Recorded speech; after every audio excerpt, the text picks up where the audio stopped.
นี่เครื่องมือส่งดอกไฟมือส่ง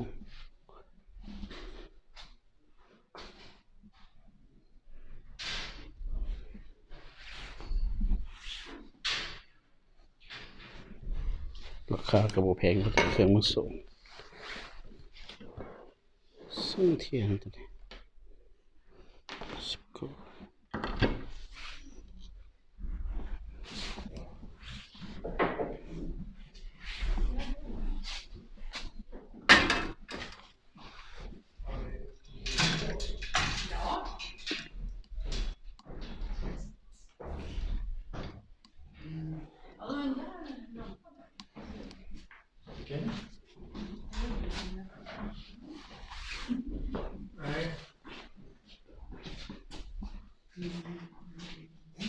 เครื่องมือส่งมุง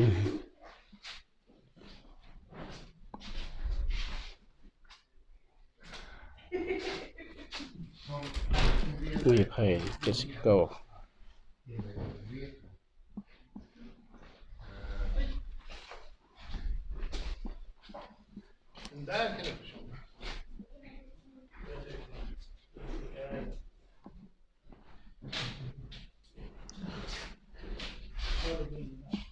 ตัวนี้ก็มือสองกับโซฟา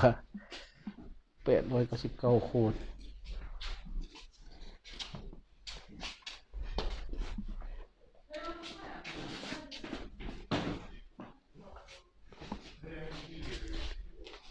เอามาเบิ่ง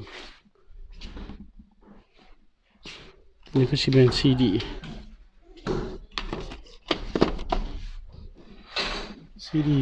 มือสอง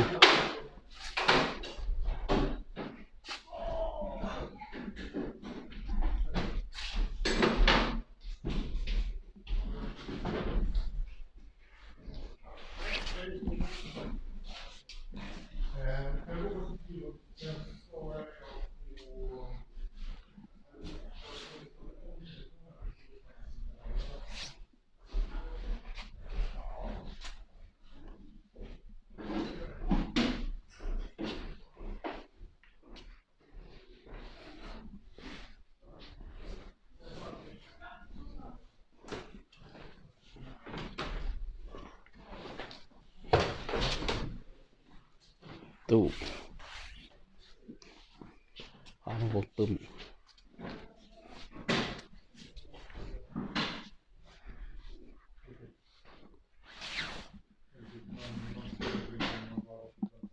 โซฟาก็ขายเลยโซฟามือสองเครื่องก็เจ้าทิมแล้วแต่เอามาขายปึ้ม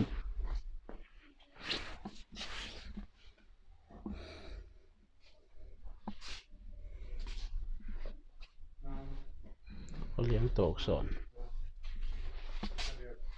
โอเค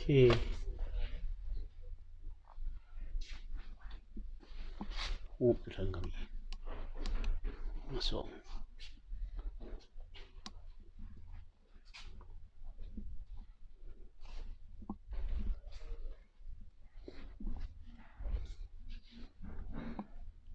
ตัวนี้เป็นราคา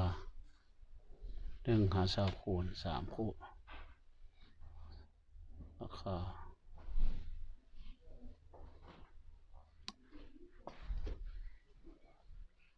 ส่วนหลายคนมาเบิ่งปึ้ม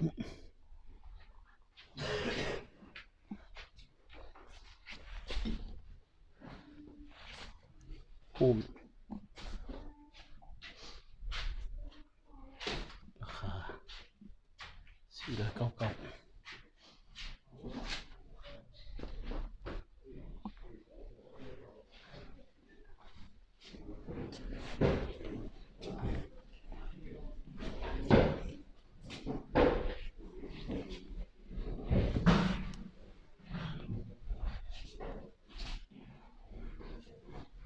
นี่ก็มือสอง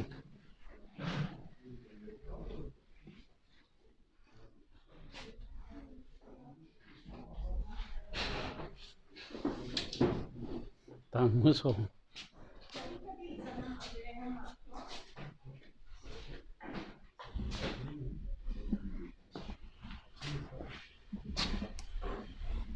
ส่งกัน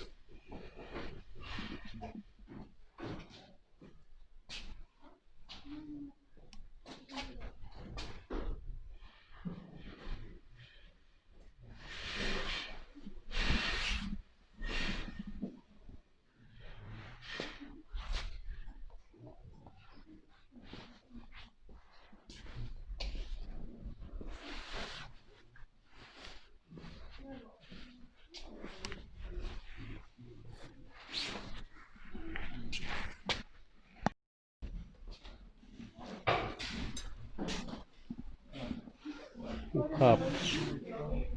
เก่า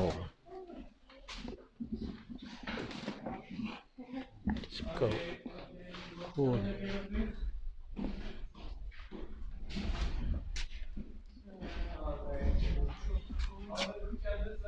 ราคาก็โอแพงงามสีน้ำมัน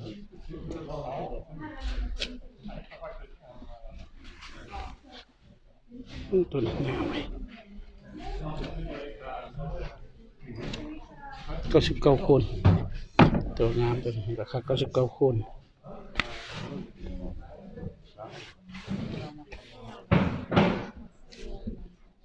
นี่เป็นผมชอบ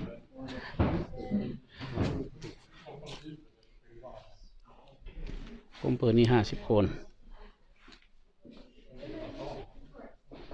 นี่ผมมือสองผมที่เขาเจ้าใส่แล้วแต่ว่าเป็นของมือสอง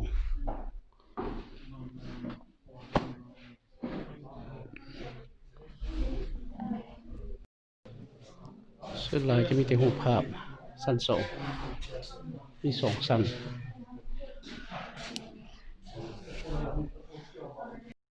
โอเคซ้ำก่อนนะมีอย่างไรเขาจะถ่ายใหม่เด้อถ่ายเบิ่งใหม่เลาะห้าง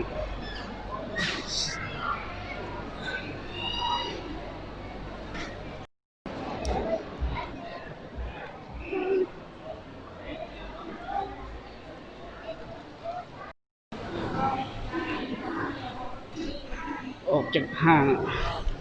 มาเลาะตลาดสด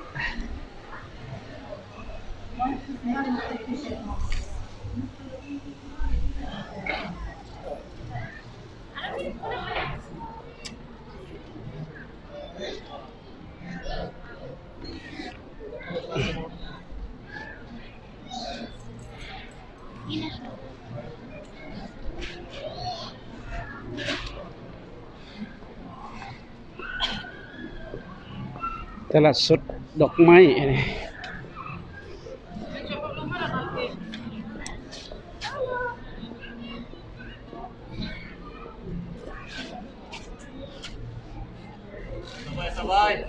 Hey, hello, bro. Take the photo. ห้างดอกไม้สวีเดนตลาดสด